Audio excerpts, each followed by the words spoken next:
어머니한테는 딸 저 하나밖에 없는데요? 아닙니다. 26년 전 윤희정 선생님은 아들을 입양 보내셨습니다. 그 순간 제 세상이 무너졌습니다. 비가 억수같이 쏟아지던 그날 저녁, 저는 서둘러 북카페 문을 닫으려 했어요. 그때 우비를 입은 낯선 남자가 들어왔습니다. 40대쯤 되어 보이는 그 남자는 커피 한 잔 주문하지 않고 그저 서가 한쪽만 물끄러미 바라보고 있었어요. 20년 된 절판 책 한 권. 비가 그치면 떠나야 할 사람. 돌아가신 어머니가 가명으로 쓴 에세이였죠. 이 책을 쓴 사람을 찾고 있습니다. 남자의 목소리가 카페에 조용히 퍼졌습니다. 심장이 철렁 내려앉았어요. 어떻게 어머니를 알죠? 대체 이 사람은 누구길래? 제 이름은 강도윤입니다. 윤희정 선생님의 아들을 찾고 있어요. 뭐라고요? 아들. 어머니에게 아들은 없었어요. 저는 외동딸이었습니다. 평생을 그렇게 알고 살았는데, 그런데 남자가 꺼낸 낡은 사진 한 장. 젊은 시절 어머니가 갓난아기를 품에 안고 있었습니다. 제가 한 번도 본 적 없는 사진이었어요. 사연 시작 전 구독, 좋아요와 함께 어디서 보고 계신지 댓글로 남겨주세요. 반갑게 인사드리고 싶어요. 사연 시작합니다. 비 오는 저녁, 문 닫을 준비를 하던 제 앞에 우비를 입은 낯선 남자가 앉아 있었습니다. 그의 시선은 서가 한쪽 구석에 꽂혀 있던 낡은 책 한 권에 고정되어 있었어요. 제목은 비가 그치면 떠나야 할 사람. 20년도 더 된 절판 에세이였습니다. 손님, 죄송한데요. 곧 문 닫으려고 하는데. 제가 조심스럽게 말을 꺼냈지만 남자는 움직이지 않았습니다. 그저 책만 바라보고 있었죠. 이상했어요. 커피 한 잔 주문하지 않고 책을 집어들지도 않은 채 그냥 앉아만 있는 거예요. 마치 그 책이 움직일 거라도 기다리는 것처럼요. 저는 북카페 주인입니다. 이름은 지우, 올해 34이에요. 이 작은 카페를 운영한 지 벌써 3년째죠. 서울 외곽의 한적한 동네라 손님이 많은 편은 아니지만 그래도 책을 사랑하는 분들이 가끔 찾아와 주십니다. 하지만 오늘 같은 남자는 처음이었어요. 저기요, 손님? 다시 한번 불렀습니다. 그제야 남자가 천천히 고개를 돌렸죠. 40대 초반으로 보이는 그의 얼굴은 피곤해 보였습니다. 눈가에 주름이 깊었고 어딘가 쓸쓸한 분위기가 풍겼어요. 죄송합니다. 그 책, 혹시 제가 사도 될까요? 남자가 조용히 물었습니다. 목소리가 낮고 차분했어요. 저는 고개를 끄덕였죠. 물론이죠. 근데 그 책은 절판된 지 오래되어서 상태가 좋지 않아요. 제가 어머니 유품 정리하다가 발견해서 그냥 서가에 꽂아둔 건데. 어머니 유품이요? 남자의 눈빛이 순간 흔들렸습니다. 뭔가 제 말에 반응한 거예요. 저는 이상한 느낌이 들었죠. 왜 이 사람은 그렇게 놀란 표정을 짓는 걸까요? 네, 어머니가 돌아가시고 나서 짐을 정리하다가 나온 책이에요. 원래 집에만 있던 건데 제가 북카페를 열면서 가져온 거죠. 남자는 천천히 자리에서 일어났습니다. 그리고 서가로 걸어가 그 책을 조심스럽게 꺼냈어요. 마치 깨지기 쉬운 보물을 다루듯이요. 책장을 넘기는 그의 손가락이 떨리고 있었습니다. 이 책을 쓴 사람이 혹시 가명을 쓰신 건 아닌가요? 남자가 물었습니다. 저는 멈칫했죠. 어떻게 알았을까요? 저도 최근에야 알게 된 사실이었는데요. 어떻게 아세요? 저작권 페이지에 본명이 작게 적혀 있습니다. 윤희정. 이분이 실제 작가시죠? 남자의 말에 저는 숨이 막혔습니다. 윤희정. 그건 제 어머니 이름이었어요. 어머니는 평생 평범한 주부로 사셨습니다. 책을 쓰신 적이 있다는 건 돌아가시고 나서야 알았죠. 그것도 우연히 유품을 정리하다가요. 네, 맞습니다. 제 어머니세요. 근데 어떻게 찾았습니다. 드디어 찾았어요. 남자의 목소리에 감정이 실렸습니다. 안도와 슬픔이 섞인 복잡한 감정이었죠.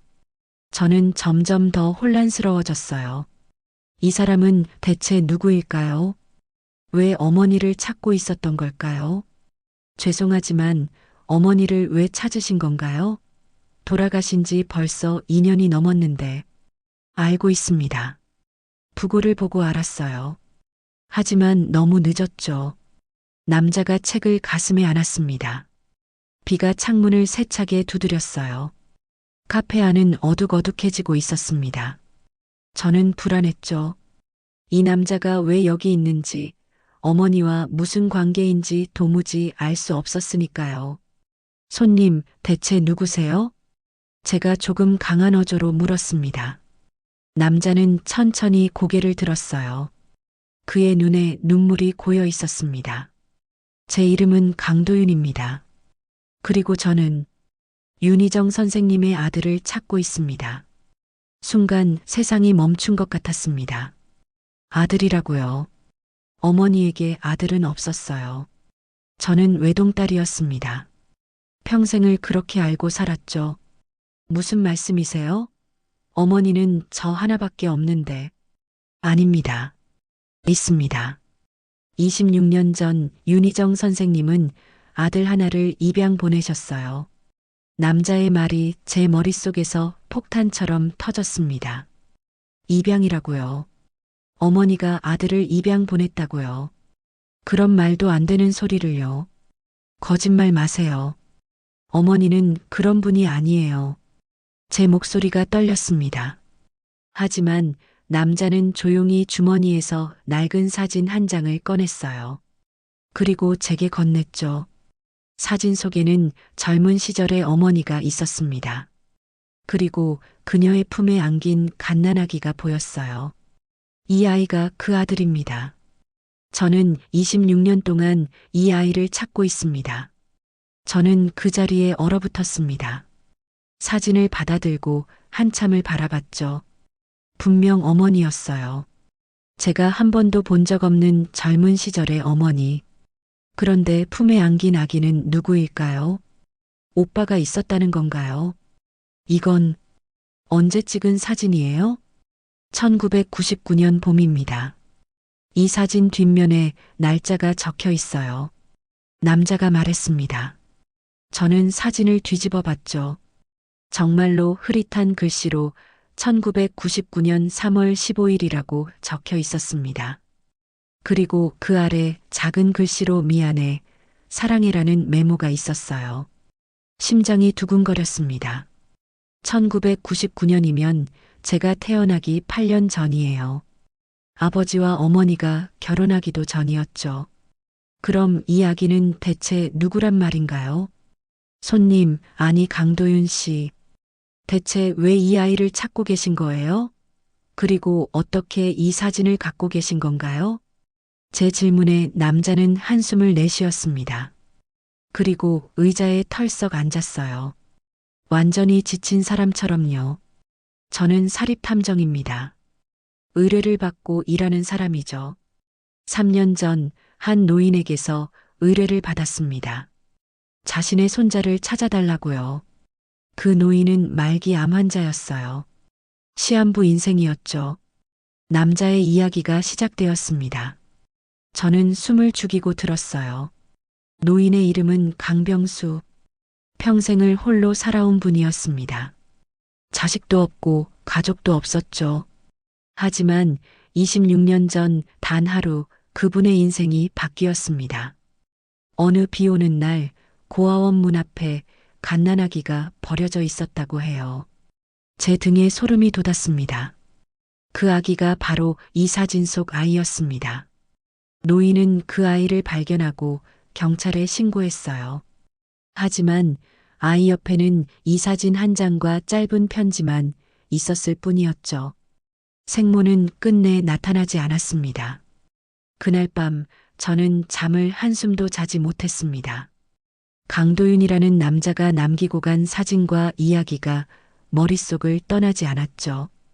어머니에게 다른 아들이 있었다는 것. 26년 전 고아원 문 앞에 버려진 아기. 그리고 그 아기를 찾고 있다는 사립탐정. 믿을 수 없었습니다. 아니, 믿고 싶지 않았어요. 어머니는 평생 저에게 단 한 번도 그런 이야기를 하지 않으셨습니다. 돌아가시기 전까지도요. 만약 정말 아들을 입양 보냈다면 왜 말씀하지 않으신 걸까요? 왜 저에게조차 비밀로 하신 거죠? 새벽 5시, 저는 결국 침대에서 일어났습니다. 잠은 포기했어요. 부엌으로 가서 따뜻한 물을 한 컵 마셨죠. 창밖은 아직 어두웠습니다. 비는 그쳤지만 축축한 공기가 창문에 달라붙어 있었어요. 저는 북카페를 운영합니다. 3년 전부터요. 그전에는 대기업 마케팅팀에서 일했어요. 연봉도 괜찮았고 커리어도 나쁘지 않았죠. 하지만 어머니가 쓰러지신 후 모든 게 바뀌었습니다. 어머니를 간병하면서 회사를 그만뒀고 돌아가신 후에는 그냥 조용한 곳에서 살고 싶었어요. 책방을 연 건 어머니 때문이었습니다. 어머니는 책을 좋아하셨어요. 평생을 집에서 책만 읽으며 사셨죠. 친구도 없고 취미도 없었습니다. 그저 책만 읽으셨어요. 저는 그런 어머니가 이해되지 않았습니다. 왜 그렇게 혼자만의 세계에 갇혀 사시는지요. 지금 생각해보면 어머니는 뭔가를 숨기고 계셨던 것 같습니다. 아니, 도망치고 계셨던 거죠. 과거로부터요. 오전 10시 카페 문을 열었습니다. 평일 아침이라 손님은 많지 않았어요. 단골 할머니 한 분이 오셔서 커피를 주문하셨죠. 저는 기계적으로 커피를 내렸습니다. 머릿속은 여전히 어젯밤 그 남자 생각뿐이었어요. 지우야, 얼굴이 왜 그래? 어디 아프니? 할머니가 걱정스럽게 물으셨습니다. 저는 억지로 미소를 지었어요. 아니에요, 할머니. 그냥 어젯밤에 잠을 못 잤어요. 요즘 애들은 너무 무리하게 일해. 쉬엄쉬엄 해야지. 할머니는 그렇게 말씀하시고 창가 자리로 가셨습니다. 저는 카운터에 기대서서 한숨을 내쉬었죠. 쉬엄쉬엄이라. 그게 가능하면 좋겠네요. 사실 저는 평생을 혼자 살아온 사람입니다. 아버지는 제가 5살 때 교통사고로 돌아가셨어요. 그리고 어머니는 제가 12살 때 갑자기 사라지셨습니다. 실종이었죠. 경찰이 수색했지만 찾지 못했어요. CCTV에도 잡히지 않았고 목격자도 없었습니다. 어머니는 그렇게 흔적도 없이 사라지셨어요. 저는 이모 댁에서 자랐습니다. 이모는 저를 잘 돌봐주셨지만 결국 남의 집이었죠. 그렇게 6년이 흘렀습니다. 제가 18살이 되던 해 어머니가 돌아오셨어요. 갑자기요. 아무런 설명도 없이 집 앞에 서 계셨습니다. 6년 동안 어디서 뭘 하셨는지, 왜 사라지셨는지 한마디도 하지 않으셨어요. 엄마 어디 갔다 오는 거예요? 제가 물었던 기억이 납니다. 어머니는 그저 제 머리를 쓰다듬으시며 말씀하셨죠. 미안해, 지우야. 엄마가 꼭 해야 할 일이 있었어. 그게 전부였습니다. 저는 더 이상 묻지 않았어요. 물어봤자 대답하지 않으실 거란 걸 알았으니까요. 그렇게 우리는 다시 함께 살기 시작했습니다. 하지만 예전과는 달랐어요. 어머니와 저 사이에는 보이지 않는 벽이 생겼죠. 저는 어머니를 믿지 않게 되었습니다. 언제 또 사라질지 모른다는 불안감이 항상 있었어요. 그래서 거리를 뒀죠. 감정을 숨겼습니다. 대학도 일부러 지방으로 갔어요. 멀리 떨어져 있고 싶었죠. 졸업 후 서울로 돌아왔지만 어머니와는 따로 살았습니다. 한 달에 한 번 정도 얼굴 보는 게 전부였어요. 어머니는 여전히 혼자 조용히 사셨습니다. 그리고 3년 전 뇌졸중으로 쓰러지셨죠. 병원에서 1년을 보내시고 결국 돌아가셨습니다. 저는 그제야 어머니 곁을 지켰어요. 너무 늦었지만요. 어머니는 의식이 흐릿한 상태에서도 제 손을 꼭 잡으셨습니다. 그리고 마지막 날 이렇게 말씀하셨어요. 지우야, 엄마가 너한테 못해준 게 너무 많아. 미안해. 근데 엄마는 최선을 다했어. 그게 어머니의 마지막 말씀이었습니다. 저는 그 의미를 이해하지 못했어요. 최선을 다했다고요. 무엇을 위한 최선이었을까요? 이제 알 것 같습니다. 어머니는 평생을 비밀을 지키며 사셨던 거예요. 26년 전 버려진 아이. 그 아이가 어머니의 비밀이었던 거죠. 오후 2시쯤 카페 문이 열렸습니다. 강도윤이었어요. 어제와 똑같은 회색 코트를 입고 있었습니다.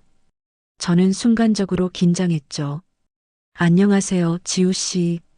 그가 조용히 인사했습니다. 저는 대답하지 않았어요. 그냥 그를 바라봤죠. 이 남자가 제 평범한 일상에 균열을 낸 사람입니다. 저는 그게 싫었어요. 어제 드린 이야기 때문에 놀라셨죠? 죄송합니다. 놀란 정도가 아니에요. 혼란스러워요. 제가 차갑게 말했습니다. 도윤은 고개를 끄덕였어요. 당연합니다. 갑자기 나타나서 어머니에게 다른 아들이 있었다는 이야기를 들으면 누구라도 그럴 거예요. 증거가 있나요?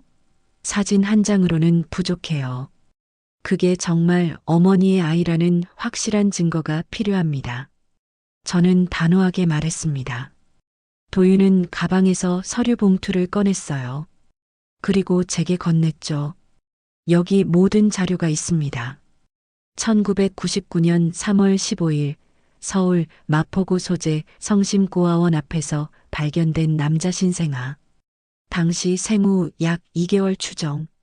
함께 발견된 물품은 사진 한 장과 편지 한 통. 편지에는 이 아이를 부탁합니다. 꼭 좋은 부모를 찾아주세요라고 적혀 있었습니다. 저는 서류를 펼쳤습니다. 고아원 기록, 경찰 신고서, 그리고 사진 복사본. 모든 게 사실이었어요. 제 손이 떨렸습니다. 편지 필체를 감정했나요? 했습니다. 윤희정 선생님이 남기신 다른 글과 비교했어요. 일치율 92%입니다. 도윤이 또 다른 서류를 꺼냈습니다. 필적 감정서였어요. 저는 할 말을 잃었죠. 이건 진짜였습니다. 어머니는 정말로 아기를 버리셨던 거예요. 왜요? 왜 어머니가 그랬을까요? 제 목소리가 갈라졌습니다. 도윤은 조용히 의자에 앉았어요. 그걸 알아내는 게 제 일입니다. 하지만 쉽지 않았어요. 윤희정 선생님은 흔적을 거의 남기지 않으셨거든요. 26년 동안 저는 단서를 찾아 헤맸습니다. 그러다 우연히 이 책을 발견했죠. 도윤이 어제 가져간 책을 꺼냈습니다. 비가 그치면 떠나야 할 사람. 절판된 에세이. 이 책 속에 답이 있습니다. 이 책 속에 답이 있다고요? 저는 도윤을 똑바로 쳐다봤습니다. 그는 천천히 책장을 넘기기 시작했어요. 낡은 책에서 종이 냄새가 났죠. 어머니의 냄새 같았습니다. 이 책은 단순한 에세이가 아닙니다. 고백록에 가깝죠.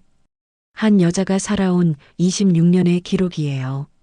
도윤의 손가락이 특정 페이지에서 멈췄습니다. 저는 그 문장을 읽었어요. 나는 비 오는 날이면 항상 그 아이를 생각한다. 내가 떠나보낸 작은 생명. 그 아이는 지금 어디서 무엇을 하고 있을까? 행복할까? 나를 원망할까? 가슴이 철렁 내려앉았습니다. 이건 분명 그 아기에 대한 이야기였어요. 더 있습니다. 도윤이 다른 페이지를 펼쳤습니다. 아이를 보낼 수밖에 없었던 그날, 나는 세상이 무너지는 줄 알았다. 하지만 그게 최선이었다. 그 아이를 지키는 방법은 떠나보내는 것뿐이었으니까. 저는 책을 도윤에게서 빼앗듯 가져왔습니다. 그리고 처음부터 끝까지 읽기 시작했죠. 제가 한 번도 제대로 읽지 않았던 어머니의 책을요. 모든 페이지가 고통으로 가득했습니다. 후회와 슬픔과 그리움. 어머니는 평생을 그 아이를 생각하며 사셨던 거예요. 저와 함께 있을 때도, 밥을 먹을 때도, 잠들 때도요. 왜 아무 말도 안 하신 거죠? 저한테라도 말씀하셨어야죠. 제 목소리가 떨렸습니다. 도윤은 조용히 커피를 한 모금 마셨어요. 언제 주문했는지도 모르겠네요. 아마 제가 정신없이 책을 읽는 동안 스스로 만들어 마신 것 같았습니다. 부모에게도 말할 수 없는 비밀이 있습니다. 특히 자식에게는요. 무슨 비밀이길래 26년 동안 숨긴 거예요. 대체 무슨 일이 있었던 거죠? 저는 거의 소리를 지르다시피 물었습니다. 하지만 도윤은 여전히 침착했어요. 그의 차분함이 오히려 더 답답하게 만들었죠. 그걸 알아내야 합니다. 함께요. 왜 저랑 함께요? 당신 혼자 조사하면 되잖아요. 윤희정 선생님의 과거를 아는 사람은 지우 씨뿐입니다. 선생님의 물건, 일기, 사진. 모든 게 지우 씨에게 있죠. 도윤의 말이 맞았습니다. 어머니의 유품은 전부 제가 가지고 있었어요. 아직 정리하지 못한 상자들이 창고에 쌓여 있었죠. 싫어요. 저는 그냥 조용히 살고 싶어요. 과거는 과거일 뿐이에요. 저는 단호하게 거절했습니다. 도윤은 아무 말도 하지 않았어요. 그저 저를 바라볼 뿐이었죠. 그의 눈빛에는 이상한 감정이 담겨 있었습니다. 동정도 아니고 연민도 아닌 뭔가 더 복잡한 감정이었어요. 지우 씨는 어머니가 왜 6년 동안 사라지셨는지 아십니까? 갑자기 나온 질문에 저는 움찔했습니다. 어떻게 알았죠? 제가 말한 적도 없는데요. 조사했어요. 지우 씨와 어머니에 대해서요. 윤희정 선생님은 1999년부터 2005년까지 완전히 자취를 감추셨습니다. 주민등록도 직장도 없었죠. 마치 죽은 사람처럼 살았어요. 저는 입을 다물었습니다. 도윤의 말이 사실이었으니까요. 그리고 2005년 갑자기 나타나셨습니다. 지우 씨가 18살 되던 해죠. 왜 하필 그때였을까요? 무엇 때문에 돌아오신 걸까요? 모르겠어요. 어머니는 아무 말씀도 안 하셨어요. 하지만 이유는 있었을 겁니다. 그리고 그 이유는 26년 전 버려진 아이와 연결되어 있어요. 도윤이 자리에서 일어났습니다. 그리고 명함을 하나 꺼내서 테이블 위에 놓았어요. 생각해 보세요. 저는 내일 다시 오겠습니다. 그는 그렇게 말하고 카페를 나갔습니다. 문이 닫히는 소리가 유난히 크게 들렸어요. 저는 명함을 집어들었습니다. 강도윤, 사립탐정.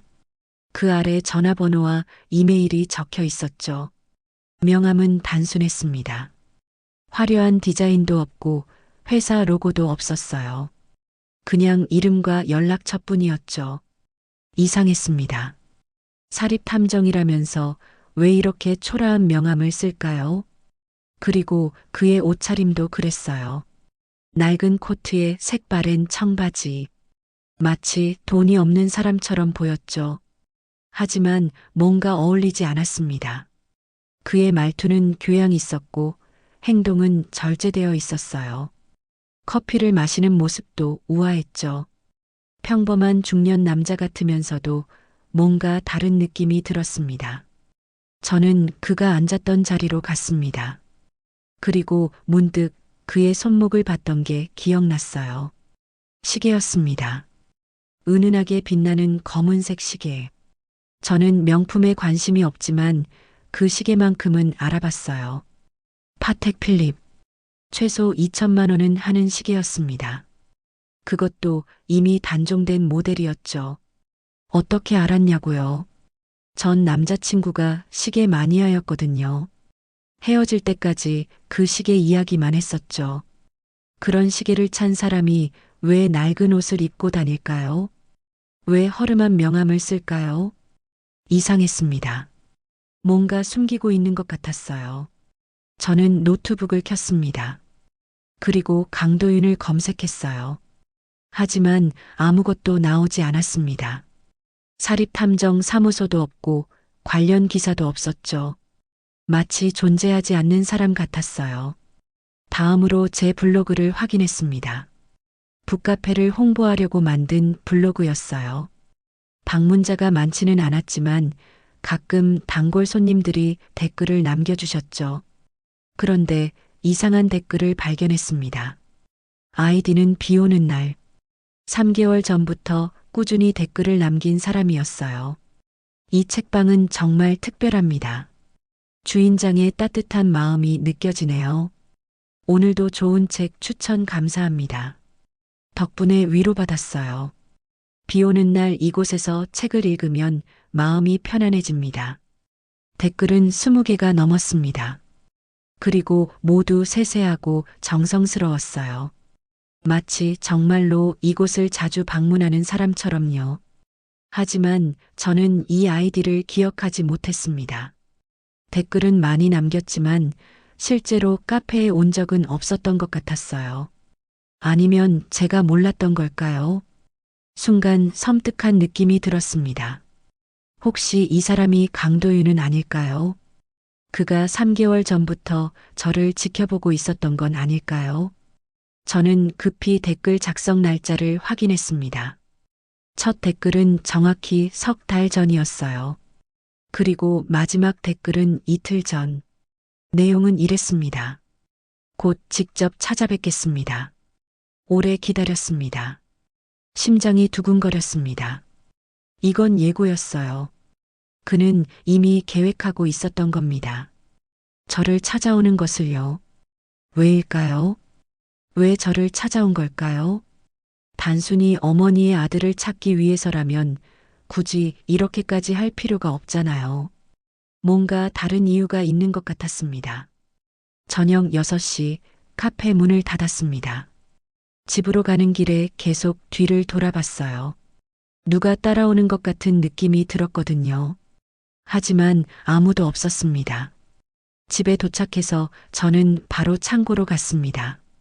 어머니의 유품 상자들이 쌓여 있었죠. 2년 동안 한 번도 열어보지 않았던 상자들이었어요. 열기 싫었습니다. 솔직히 무서웠어요. 상자를 열면 어머니의 비밀과 마주하게 될 테니까요.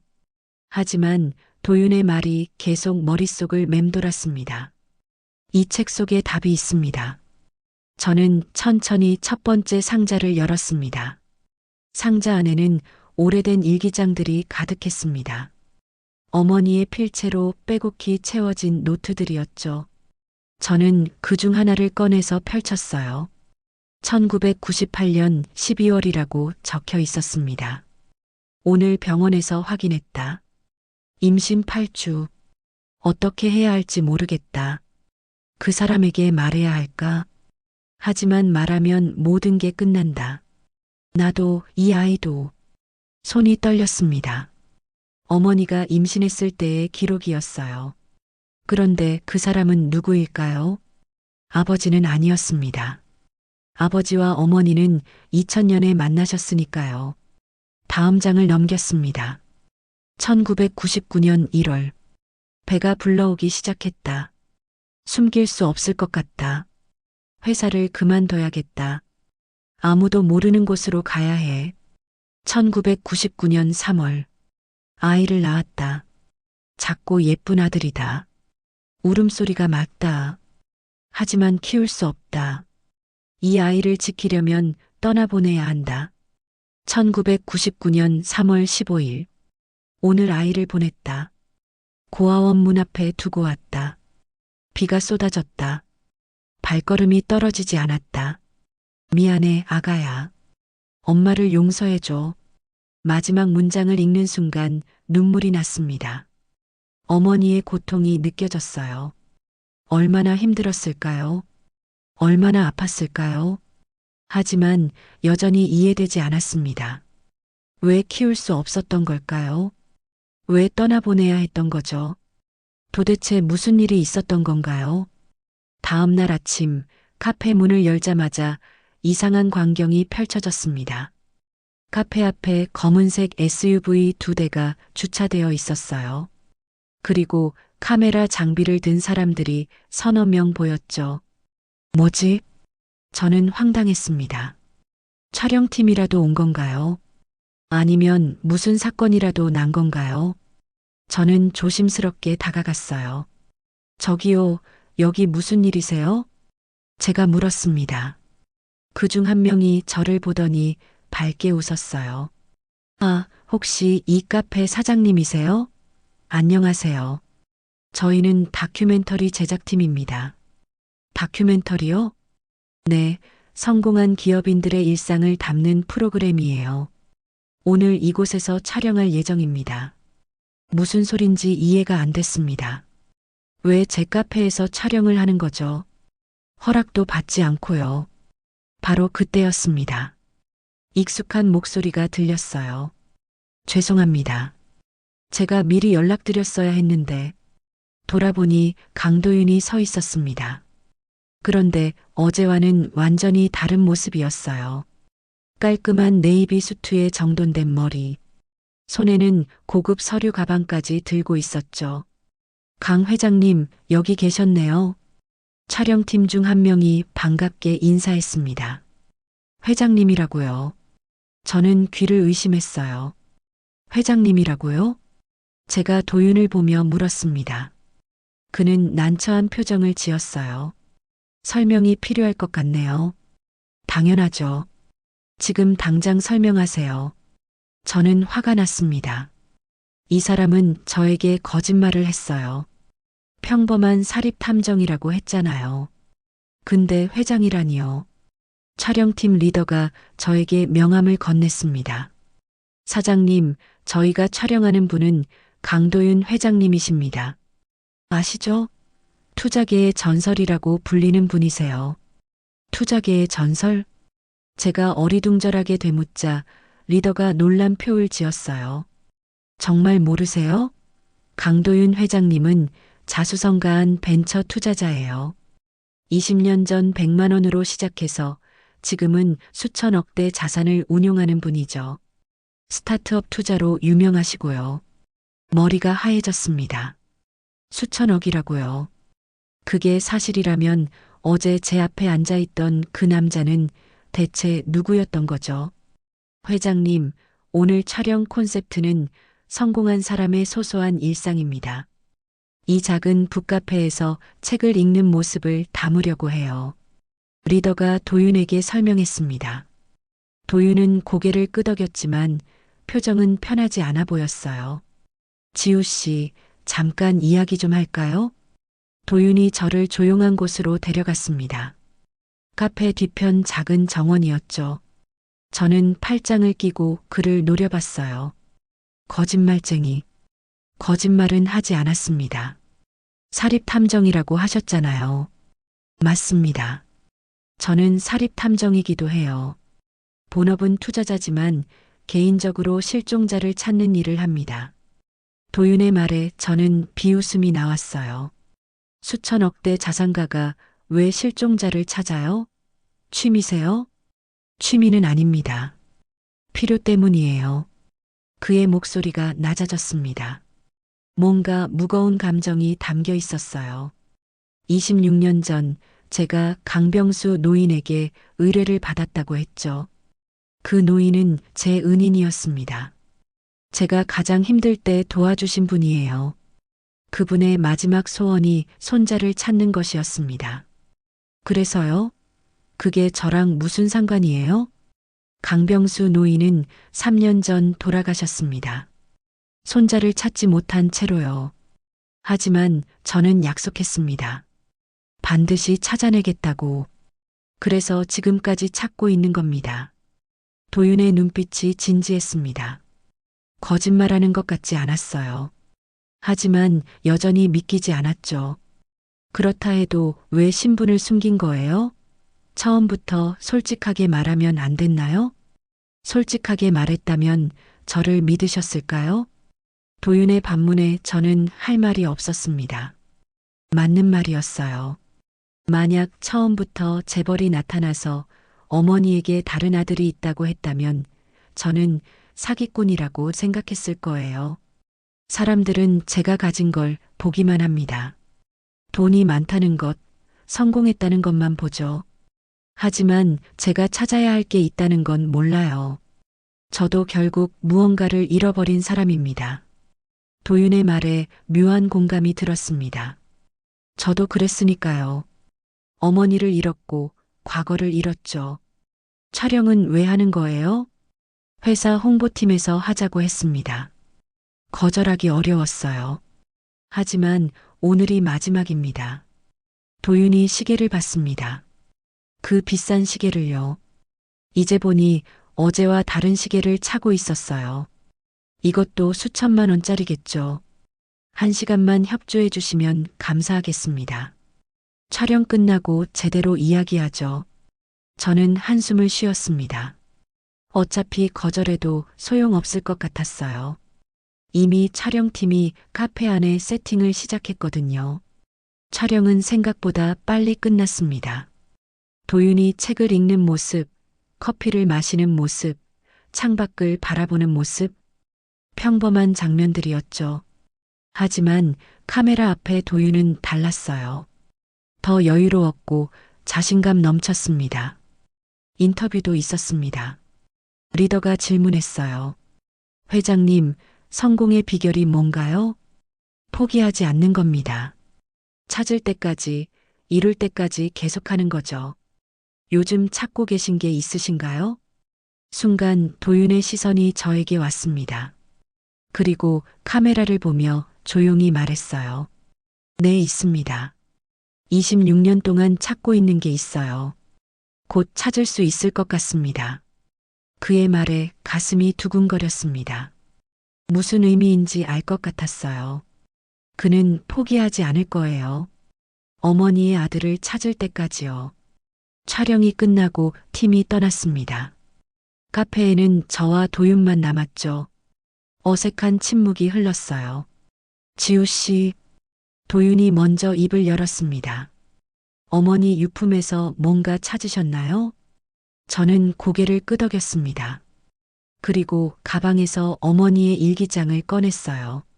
읽어봤어요. 어머니가 왜 아이를 보냈는지는 여전히 모르겠지만 한 가지는 확실해요. 어머니는 그 아이를 사랑하셨어요. 평생을 후회하며 사셨죠. 도윤이 일기장을 받아들었습니다. 천천히 읽기 시작했어요. 그의 표정이 점점 어두워졌죠. 여기 이름이 없네요. 네, 아버지 이름도 없어요. 그냥 그 사람이라고만 적혀 있어요. 그럼 그 사람을 찾아야 합니다. 도윤이 단호하게 말했습니다. 어떻게요? 이름도 모르는데요. 방법은 있습니다. 1998년 당시 윤희정 선생님이 어디서 일하셨는지 아세요? 저는 기억을 더듬었습니다. 어머니가 말씀하신 적이 있었던 것 같았어요. 출판사였던 것 같아요. 편집자로 일하셨다고. 출판사 이름은요? 청림출판사. 지금은 없어진 곳이에요. 도윤의 눈빛이 빛났습니다. 드디어 단서를 찾은 것처럼요. 청림출판사라고요? 도윤이 메모를 하기 시작했습니다. 저는 그의 집중하는 모습을 지켜봤어요. 이 사람은 진짜였습니다. 돈 많은 회장이 아니라 진심으로 누군가를 찾고 있는 사람이었죠. 1998년 당시 청림출판사 직원 명단을 구할 수 있을 겁니다. 그 중에 윤희정 선생님과 가까웠던 남자를 찾으면 돼요. 그게 쉬울까요? 벌써 26년 전 일인데 쉽지 않을 겁니다. 하지만 불가능하지도 않아요.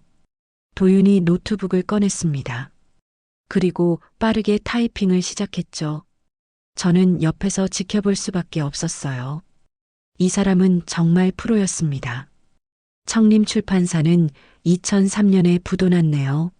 하지만 당시 직원들 중 몇 명은 다른 출판사로 옮겼고요. 찾을 수 있을 겁니다. 그가 자신있게 말했습니다. 저는 불안했어요. 정말 찾으면 어떡하죠? 그 사람을 만나면 뭐라고 말해야 하죠? 당신이 제 오빠 아버지세요? 라고요. 상상만 해도 끔찍했습니다. 지우 씨, 괜찮으세요? 얼굴이 안 좋아 보이는데. 도윤이 걱정스럽게 물었습니다. 저는 고개를 저었어요. 괜찮아요. 그냥 피곤해서요. 오늘은 여기까지 하죠. 내일 다시 만나요. 도윤이 짐을 챙기기 시작했습니다. 그런데 서류 봉투 하나가 테이블 위에 떨어졌어요. 저는 그걸 집어들었죠. 이거 놓고 가시려고요? 아, 그건. 도윤이 당황한 표정을 지었습니다. 처음 보는 표정이었어요. 항상 침착하던 사람이 흔들리는 모습이었죠. 잠깐만요. 그가 봉투를 가져가려 했지만 저는 이미 열고 있었습니다. 호기심이 생겼거든요. 이 사람이 당황하는 데는 이유가 있을 테니까요. 봉투 안에는 사진 한 장이 들어 있었습니다. 오래된 사진이었어요. 색이 발해 있었죠. 배경은 어느 광장 같았습니다. 사람들이 많았고 천막들이 보였어요. 그리고 그 한쪽에 책을 팔고 있는 여자가 있었습니다. 심장이 멎는 줄 알았습니다. 어머니, 분명 어머니였어요. 젊은 시절의 어머니, 긴 머리에 안경을 쓰고 있었죠. 책상 앞에 앉아서 무언가를 판매하고 계셨습니다. 아마 책이었겠죠. 하지만 충격적인 건 그게 아니었습니다. 어머니 옆에 한 소년이 서 있었어요. 10살쯤 되어 보이는 남자아이. 교복을 입고 있었고 어머니를 올려다보고 있었죠. 그 소년의 얼굴을 본 순간 숨이 막혔습니다. 강도윤이었습니다. 어린 시절의 도윤이 분명했어요. 눈매가 똑같았거든요. 이게 대체 뭐예요? 저는 떨리는 목소리로 물었습니다. 도윤은 아무 대답도 하지 않았어요. 그저 고개를 숙이고 있을 뿐이었죠. 두 사람이 아는 사이였다고요? 네. 도윤이 짧게 대답했습니다. 어떻게요? 언제요? 왜 처음부터 말하지 않으신 거예요? 제 목소리가 커졌습니다. 화가 났어요. 이 사람은 또 거짓말을 한 겁니다. 어머니를 모르는 척 했잖아요. 진정하세요, 지우 씨. 진정하라고요? 당신이 거짓말쟁이잖아요. 어머니를 찾고 있다면서요? 이미 아는 사이였으면서요? 찾고 있는 건 사실입니다. 정확히는 윤희정 선생님의 과거를 찾고 있는 거예요. 도윤이 천천히 자리에 앉았습니다. 그리고 사진을 바라봤어요. 마치 오래된 기억을 떠올리는 것처럼요. 이 사진은 1998년 가을에 찍은 겁니다.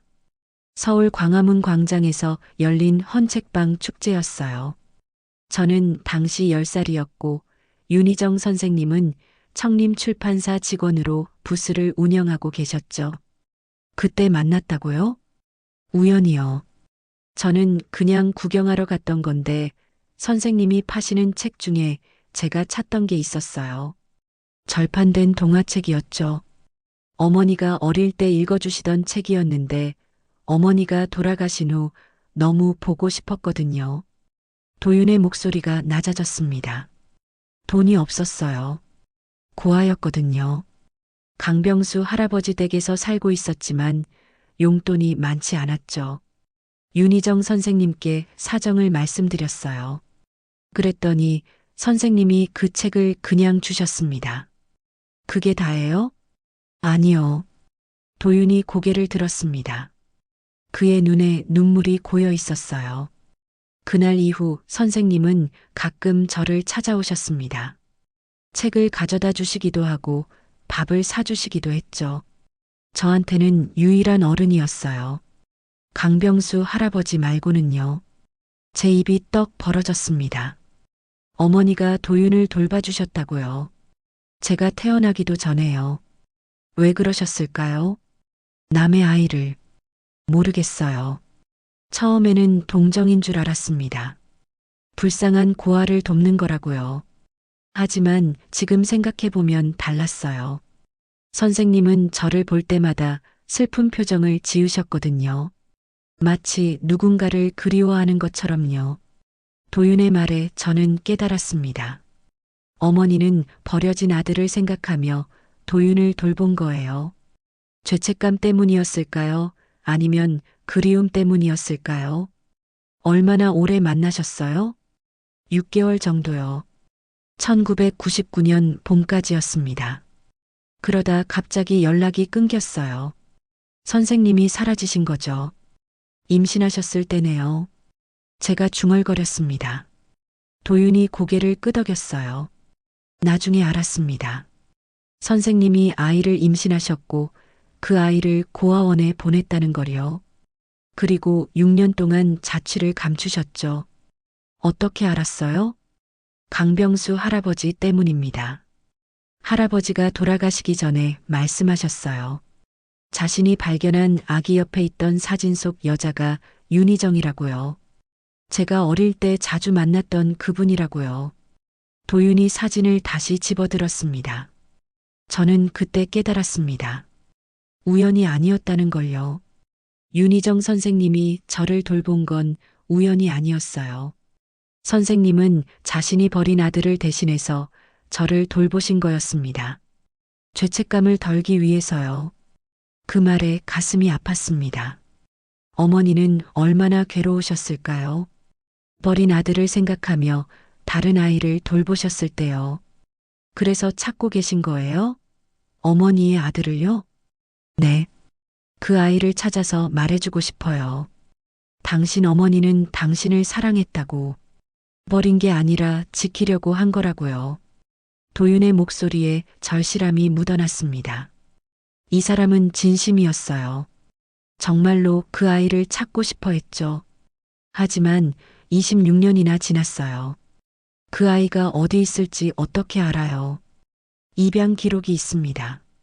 고아원에서 보관하고 있어요. 하지만 개인정보라 공개하지 않죠. 법적 절차가 필요합니다. 시간이 오래 걸리겠네요. 네. 하지만 방법은 있어요. 만약 생모의 직계 가족이 동의한다면 절차가 빨라집니다. 도윤이 저를 똑바로 쳐다봤습니다. 지우 씨, 도와주세요. 당신 오빠를 찾을 수 있게요. 순간 모든 게 멈춘 것 같았습니다. 오빠라는 단어가 낯설었어요. 저는 평생 외동딸로 살았는데 갑자기 오빠가 있다니요. 생각할 시간을 주세요. 제가 힘겹게 말했습니다.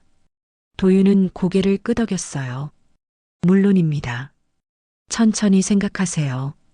그가 자리에서 일어났습니다. 그리고 명함을 하나 더 꺼내서 제게 건넸죠. 언제든 연락하세요. 기다리겠습니다. 도윤이 카페를 나갔습니다. 문이 닫히는 소리가 유난히 크게 들렸어요. 저는 그 자리에 한참을 멍하니 앉아 있었습니다. 사진을 다시 봤어요. 젊은 어머니와 어린 도윤. 두 사람은 웃고 있었습니다. 행복해 보였어요. 어머니는 왜 웃고 계셨을까요? 자신이 버린 아들을 생각하며 얼마나 아프셨을까요? 하지만 도윤 앞에서는 웃으셨던 거죠. 그 아이라도 행복하게 해주고 싶으셨던 걸까요? 눈물이 났습니다. 이제야 어머니가 이해되기 시작했어요. 왜 그렇게 조용히 사셨는지, 왜 책만 읽으며 지내셨는지요. 어머니는 도망치고 있었던 겁니다. 자신의 과거와 죄책감으로부터요. 그날 밤 저는 결정했습니다. 오빠를 찾기로요. 어머니가 평생을 그리워하셨던 그 아이를 찾아야겠다고 생각했어요. 그게 어머니에게 할 수 있는 마지막 효도일 것 같았습니다. 다음 날 아침 저는 도윤에게 전화를 걸었습니다. 도와드릴게요. 제 오빠를 찾아주세요.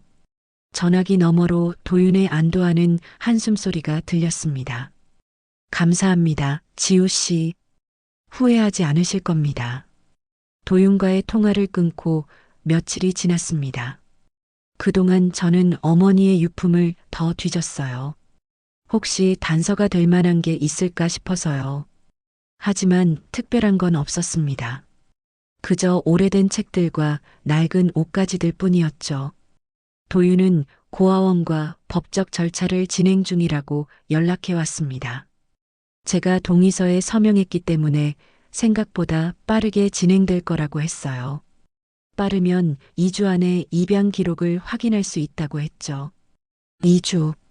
그러면 제 오빠가 누구인지 알 수 있는 겁니다. 어디서 어떻게 살고 있는지도요. 설렜지만 동시에 두려웠어요. 만약 그 사람이 저를 싫어하면 어떡하죠? 어머니를 원망하고 있다면요. 그날 오후 카페에 손님이 별로 없었습니다. 평일 오후는 항상 한산했어요. 저는 카운터에서 설거지를 하고 있었죠. 그때 카페 문이 열렸습니다. 지우야. 익숙한 목소리였어요. 돌아보니 외삼촌이 서 계셨습니다. 최병철. 저희 어머니의 남동생이셨죠.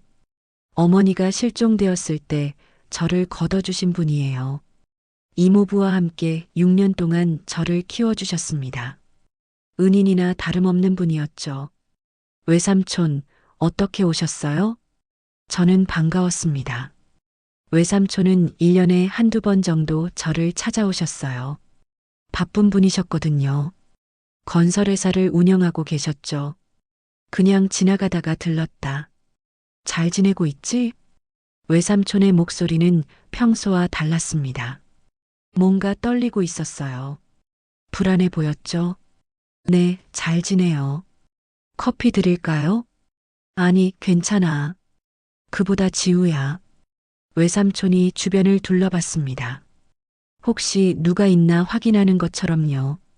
그리고는 낮은 목소리로 물었어요. 혹시 요즘 이상한 남자 찾아오지 않았냐? 심장이 덜컥 내려앉았습니다. 도윤을 말하는 건가요? 어떻게 아신 걸까요? 무슨 남자요? 제가 조심스럽게 물었습니다. 외삼촌의 표정이 더 굳어졌어요. 40대 정도 되는 남자. 너한테 내 엄마 이야기를 물어보는. 아세요? 그 사람을요? 제가 되물었습니다. 외삼촌은 고개를 끄덕이지도 저어보지도 않았어요. 그저 제 반응을 살피고 있었죠. 만났구나. 그 사람을. 외삼촌의 목소리가 낮아졌습니다.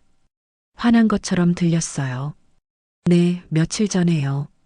강도윤이라는 분인데. 이름까지 알아?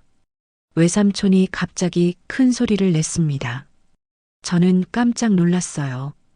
외삼촌은 평생 제게 화를 낸 적이 없었거든요. 죄송해요, 외삼촌. 근데 왜 그러세요? 지우야, 그 사람 절대 만나면 안 돼. 알았지? 왜요? 무슨 일 있으세요? 저는 혼란스러웠습니다. 외삼촌은 왜 이렇게 과민하게 반응하시는 걸까요? 도윤을 아시는 건가요? 이유는 묻지 마. 그냥 만나지 마.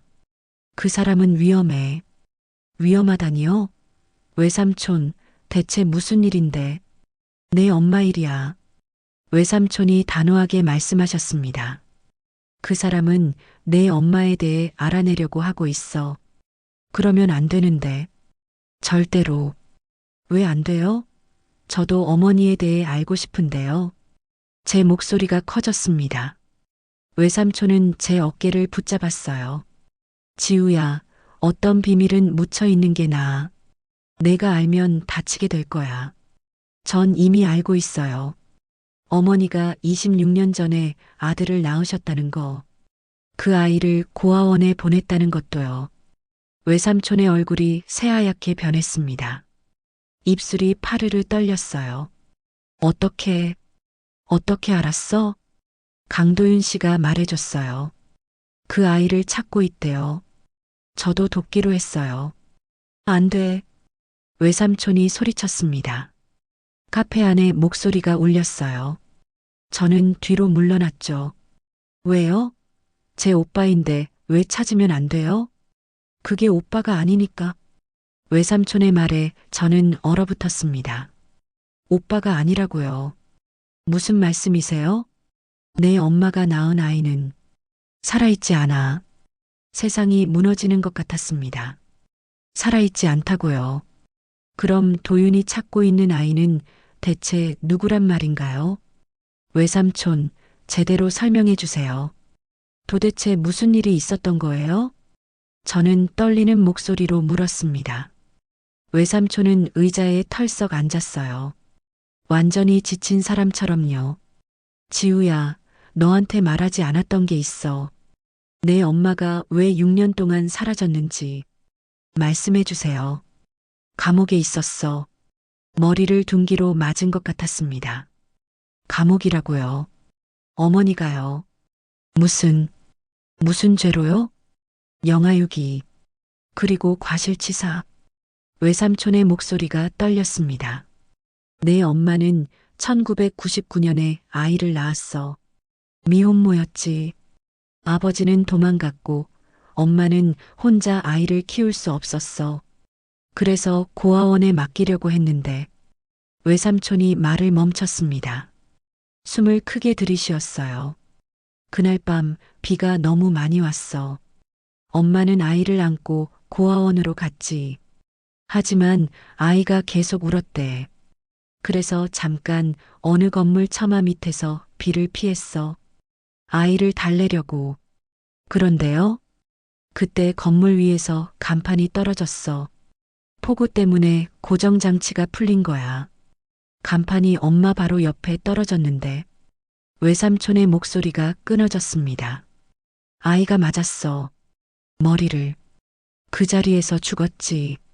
저는 말을 잃었습니다. 그런 일이 있었다니요. 엄마는 미쳐버렸어. 아이를 안고 계속 울었대. 경찰이 왔고 조사를 받았지. 사고였지만 엄마는 유기 의도가 있었기 때문에 처벌받았어. 징역 5년을 선고받았지. 그럼 어머니가 6년 동안. 그래, 감옥에 있었어. 2005년에 출소했고 그때 너한테 돌아온 거야. 저는 주저앉고 말았습니다. 다리에 힘이 풀렸어요. 어머니는 그런 고통을 겪으셨던 거예요. 아이를 잃고 감옥에 갇히고. 그런데 왜 저한테 말씀 안 하신 거예요? 내가 알면 얼마나 힘들겠어.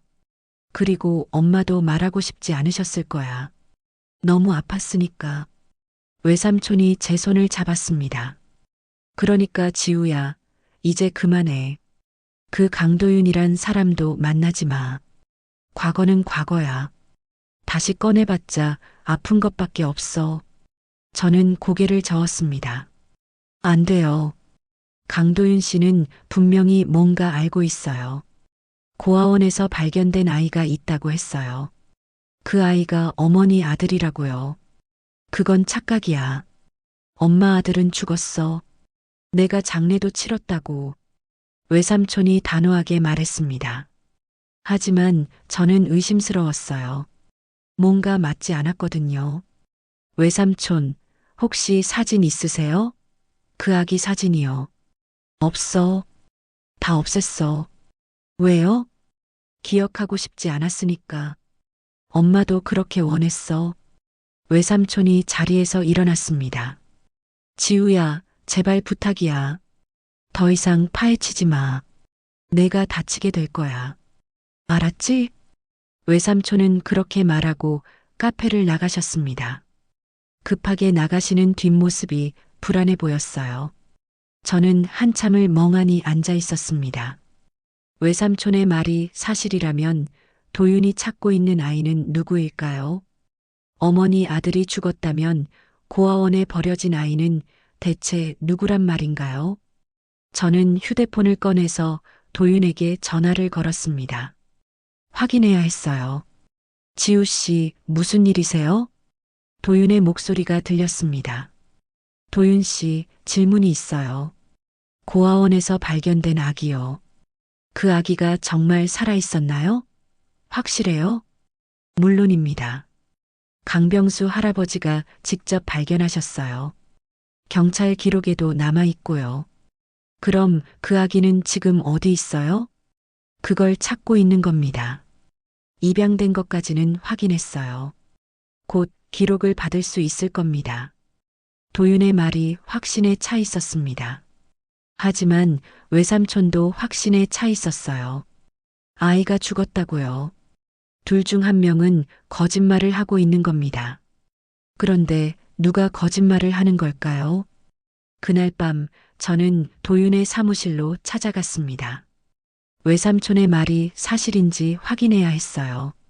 그리고 도윤이 숨기고 있는 게 또 있는 건 아닌지도요. 사무실은 강남 한복판 고층 빌딩에 있었습니다. 30층이었죠.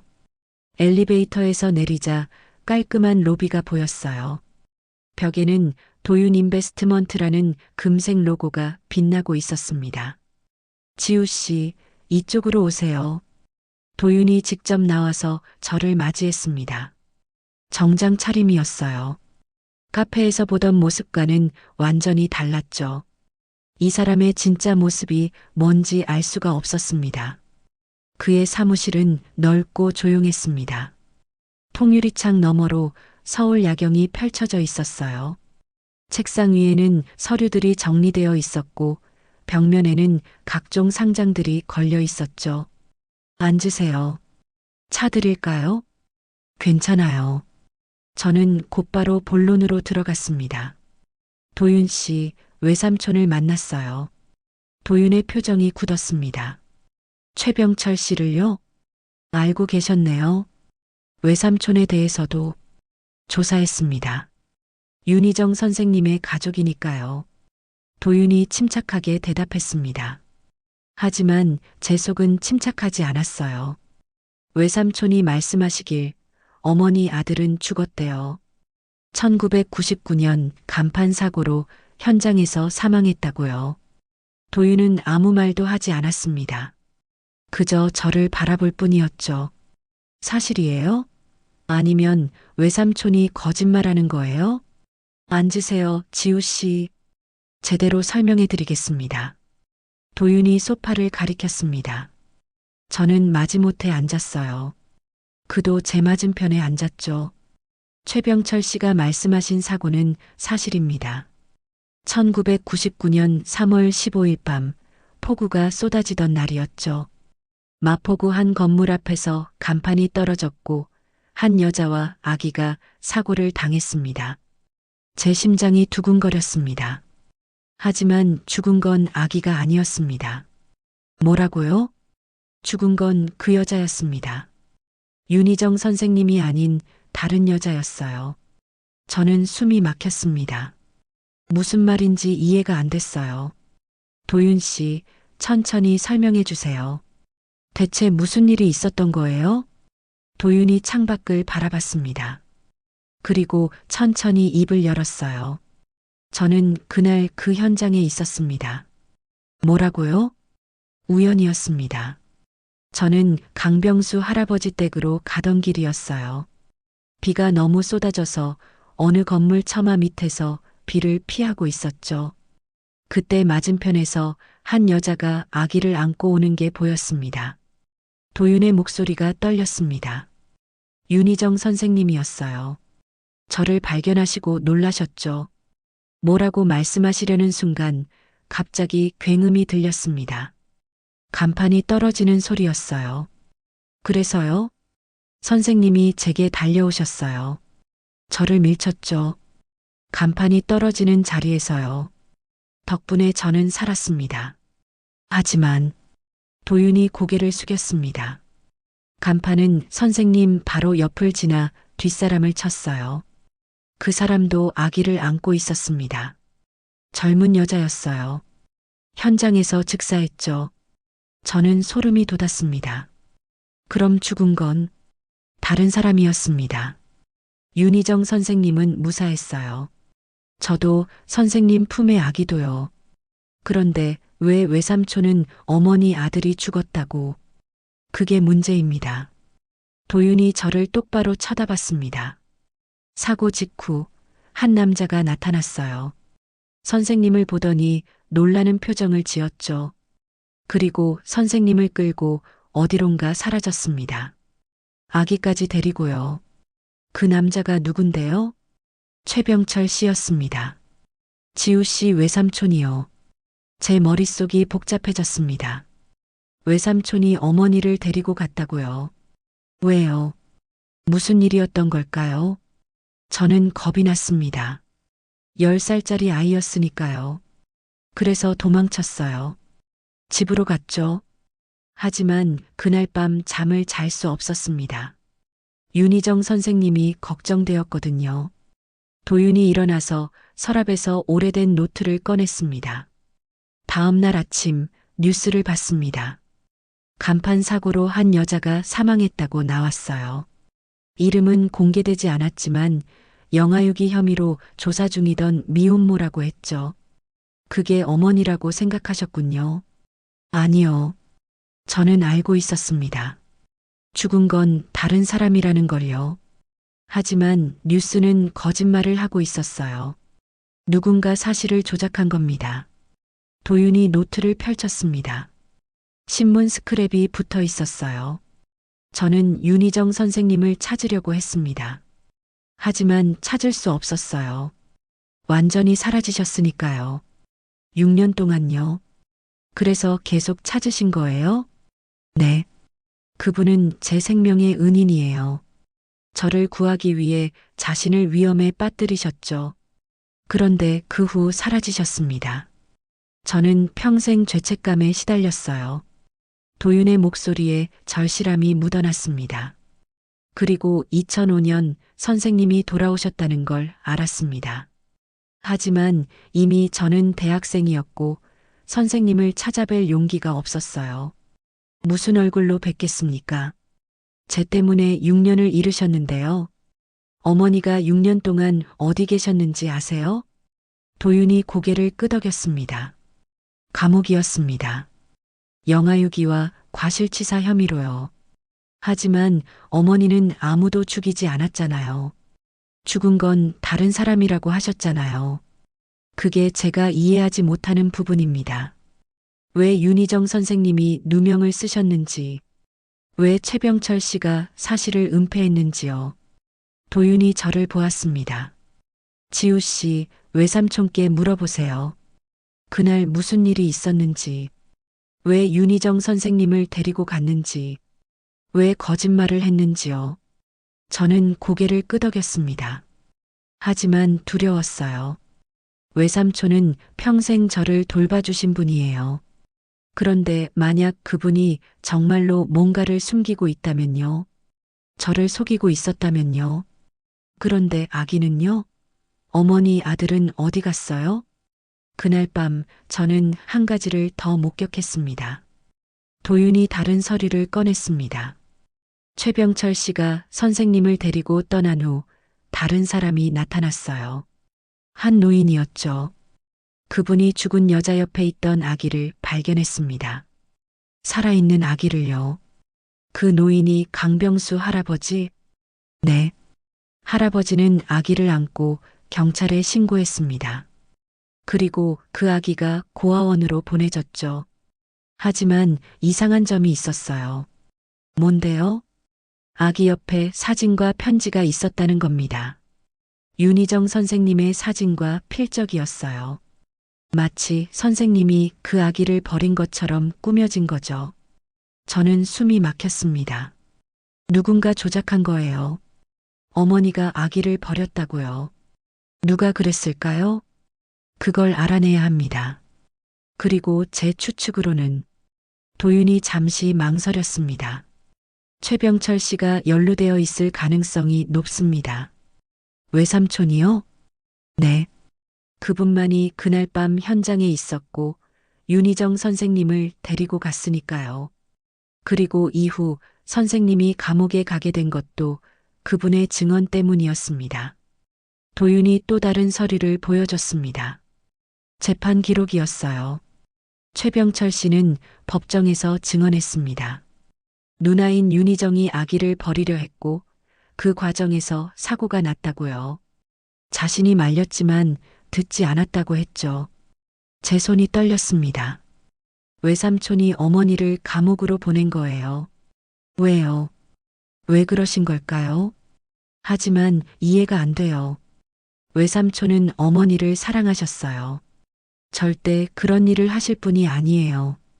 사랑과 배신은 종이 한 장 차이입니다. 지우 씨. 특히 이해관계가 걸리면요. 무슨 이해관계요? 도윤이 마지막 서류를 꺼냈습니다. 1999년 당시 최병철 씨는 파산 직전이었습니다. 사업 실패로 빚이 수십억이었죠. 하지만 2000년 갑자기 회생했습니다. 새로운 투자금이 들어온 거예요. 어디서요? 그걸 알아내지 못했습니다. 하지만 제 추측으로는 누군가 최병철 씨에게 돈을 준 겁니다. 윤희정 선생님을 감옥으로 보내는 조건으로요. 저는 머리가 아팠습니다. 너무 복잡했어요. 외삼촌이 돈을 받고 어머니를 배신했다고요.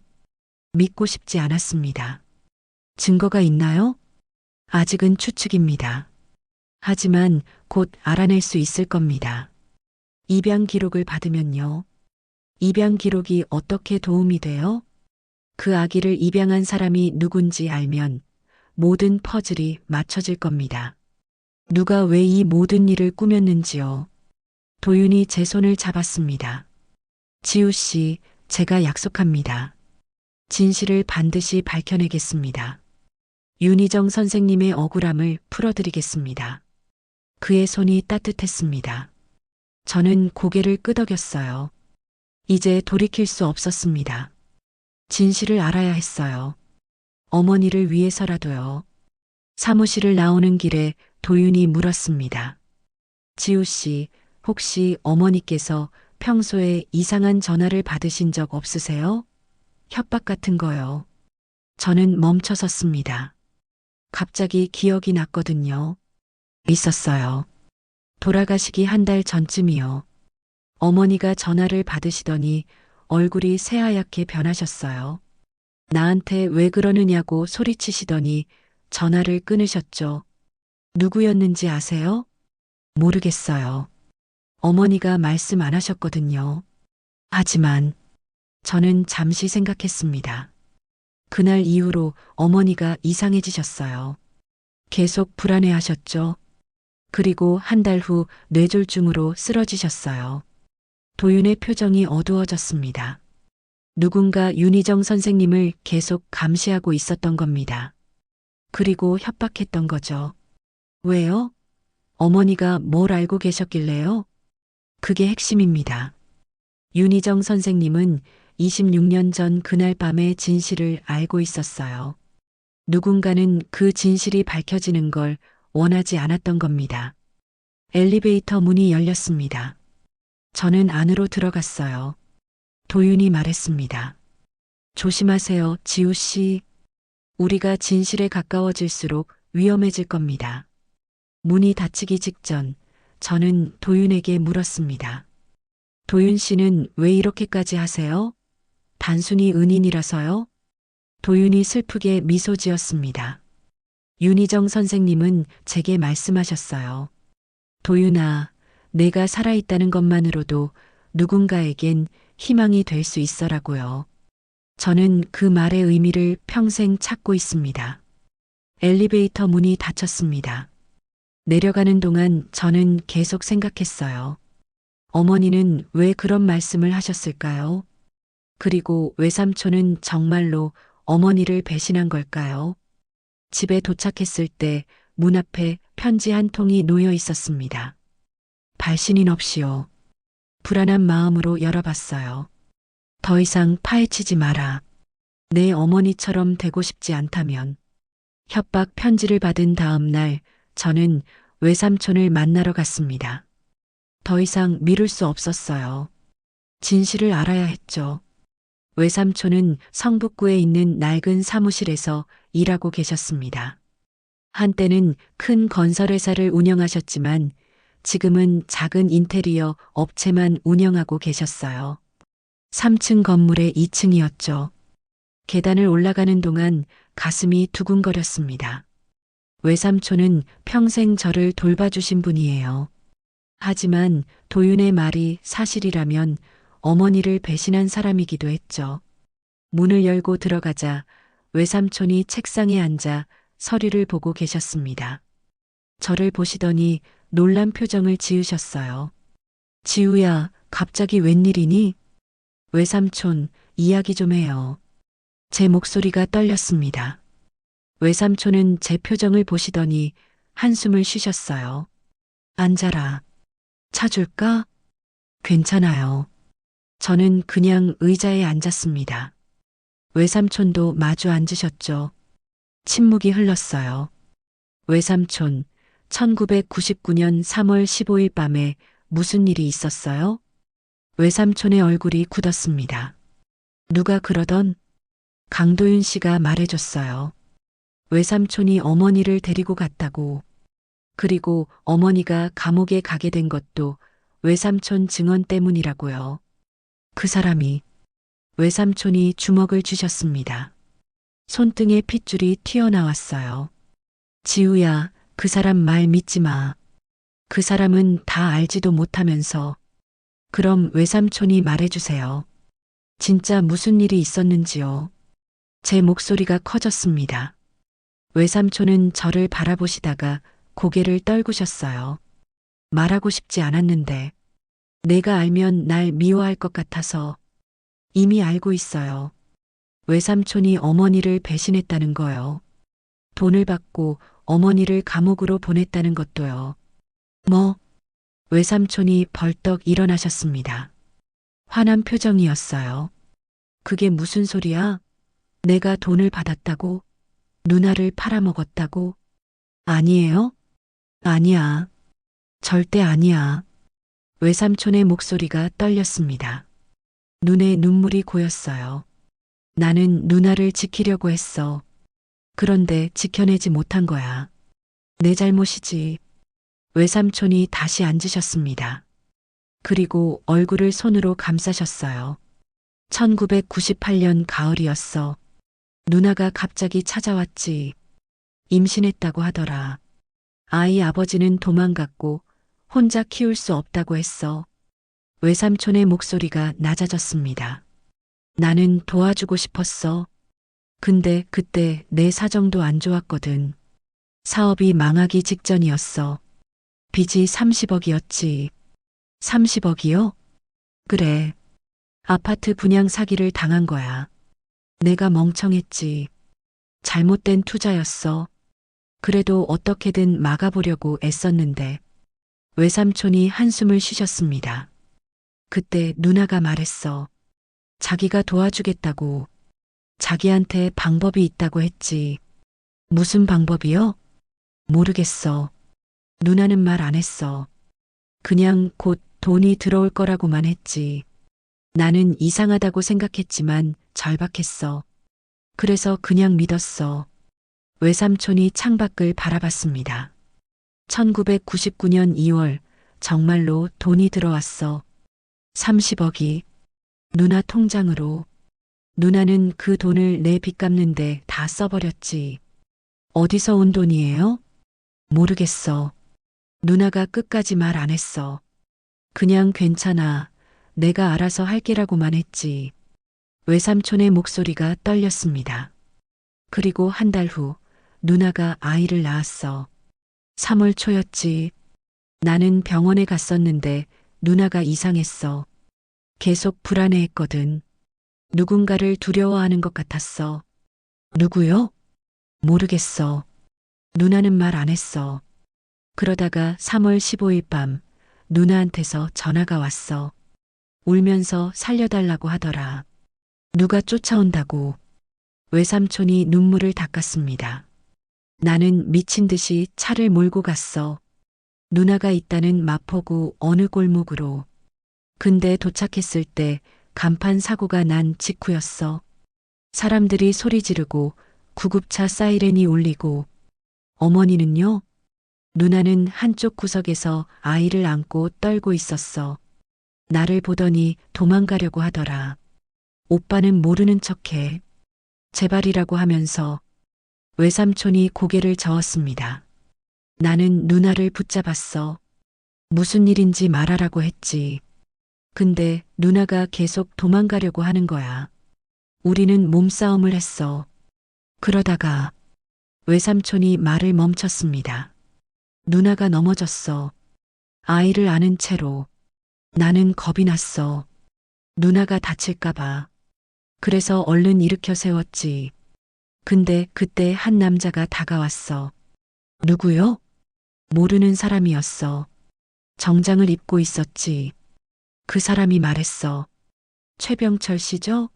누님을 제가 맡겠습니다라고. 제 심장이 두근거렸습니다. 어떻게 외삼촌 이름을 알았어요? 나도 놀랐어. 근데 더 놀라운 건 누나 반응이었어. 누나가 그 사람을 보더니 완전히 얼어붙었거든. 당신이 왜 여기 있어라고 하면서 외삼촌이 저를 봤습니다. 그 사람이 말했어. 윤희정 씨는 자기들과 계약을 했고 그 계약을 지켜야 한다고. 아이를 넘기라고 했지. 계약이요? 그래. 나도 이해가 안 됐어. 무슨 계약인지. 근데 누나가 거절했어. 절대 안 된다고. 아이는 못 준다고 했지. 그래서요? 그 남자가 나한테 말했어. 최병철 씨, 누님이 받은 30억이 어디서 나온 돈인지 아십니까? 그건 아이 값입니다. 대리모 계약금이 조라고. 저는 숨이 막혔습니다. 대리모라고요. 무슨 말이에요? 어머니가 대리모였다고요? 그랬던 것 같아.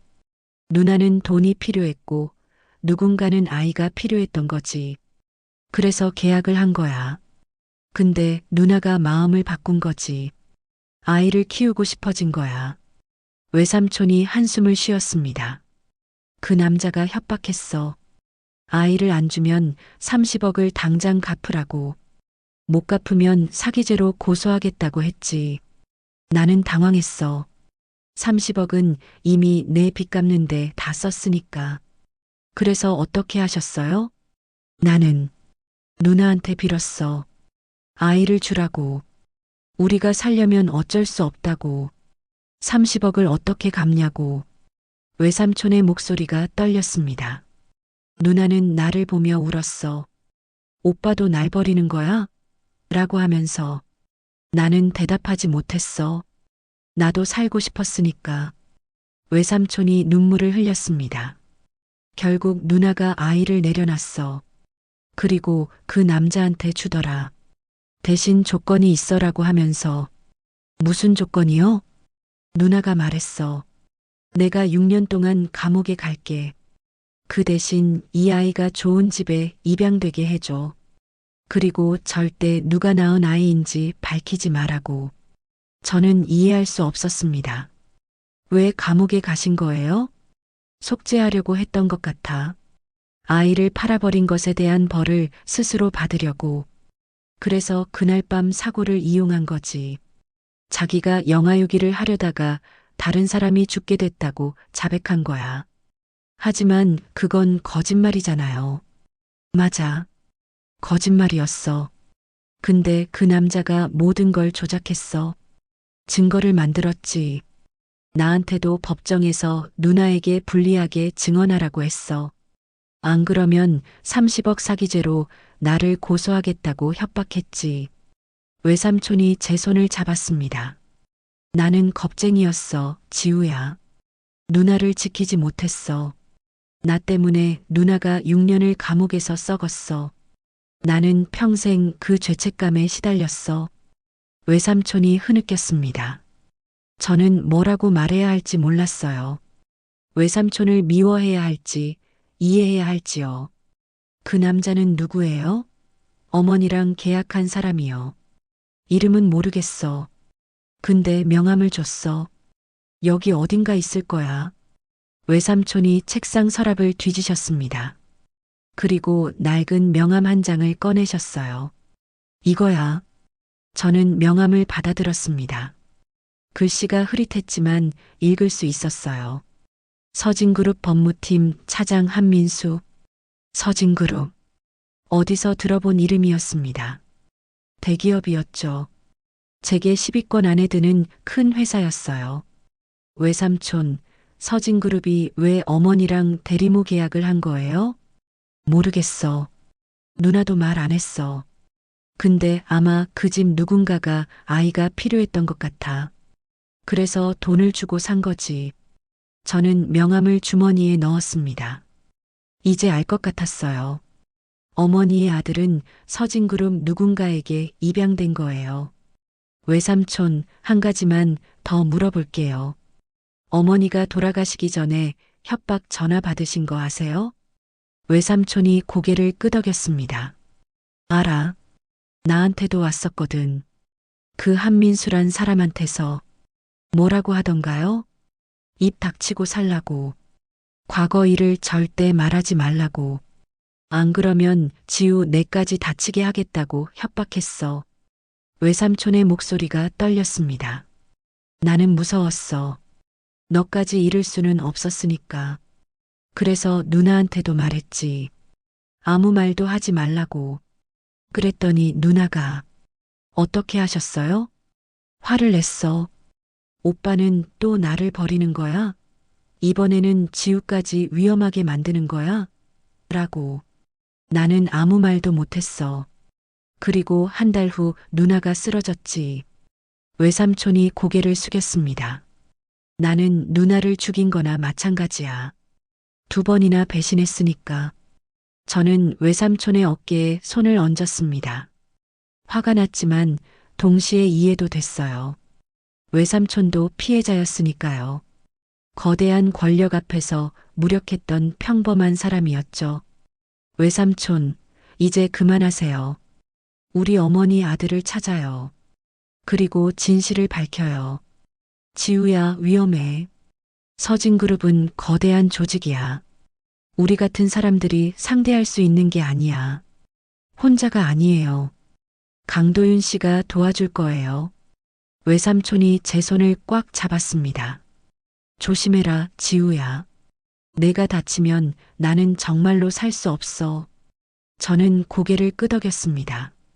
그리고 사무실을 나왔어요. 밖으로 나오자 도윤에게 전화가 왔습니다. 지우 씨, 드디어 입양 기록을 받았습니다. 정말요? 네.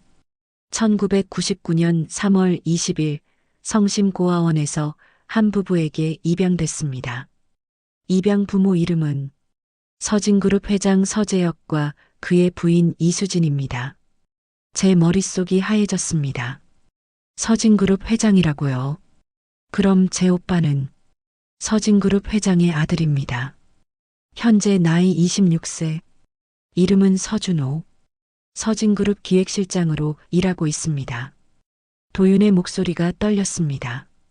지우 씨, 우리는 재벌가의 비밀을 건드린 겁니다. 이제부터 정말 위험해질 거예요. 저는 명함을 꺼내서 봤습니다. 한민수, 서진그룹 법무팀 차장, 모든 게 연결됐습니다. 서진그룹은 26년 동안 이 비밀을 지켜왔어요. 회장의 아들이 대리모에게서 태어났다는 사실을요. 그리고 그 비밀을 위해 어머니를 희생시켰죠. 도윤 씨 맞나요? 지금 당장요. 저는 단호하게 말했습니다. 이제 더 이상 물러설 수 없었어요. 어머니의 억울함을 풀어야 했으니까요. 도윤과 만난 건 그날 밤이었습니다. 한강공원 벤치에서였죠. 사람들이 없는 조용한 곳이었어요. 저는 외삼촌에게서 받은 명함을 보여줬습니다. 한민수, 서진그룹 법무팀 차장이었던 사람이에요. 도윤이 명함을 받아들었습니다. 그리고 한참을 들여다봤어요. 이 사람을 찾아야 합니다. 아직 서진그룹에 있을까요? 확인해 봐야죠. 하지만 26년이나 지났으니 퇴사했을 수도 있어요. 도윤이 휴대폰으로 검색하기 시작했습니다. 저는 옆에서 강물을 바라봤어요. 어머니는 여기서도 산책하셨을까요? 제 오빠를 생각하면서요. 찾았습니다. 도윤이 화면을 보여줬어요. 기사 하나가 떴습니다. 한민수 전 서진그룹 법무이사 별세. 향년 67세. 3년 전 기사였습니다. 이미 돌아가신 거예요. 끝인가요? 더 이상 알 방법이 없는 건가요? 제 목소리가 떨렸습니다. 도윤이 제 손을 잡았어요. 아니요. 다른 방법이 있습니다. 서준호 씨를 직접 만나는 거죠. 제 오빠를요? 네. 그분이 진실을 알아야 합니다. 자신이 누구에게서 태어났는지요. 저는 망설였습니다. 갑자기 나타나서 뭐라고 말해야 할까요? 안녕하세요. 저 당신 동생이에요라고요. 지우 씨. 도윤이 저를 똑바로 쳐다봤습니다. 어머니가 남기신 게 또 있을 거예요. 유품 중에 혹시 강릉이나 바다와 관련된 게 없었나요? 강릉이라는 단어에 뭔가 기억이 났습니다. 어머니의 유품 중에 강릉 펜션 열쇠가 있었어요. 왜 그걸 가지고 계셨는지 몰랐는데요. 있어요.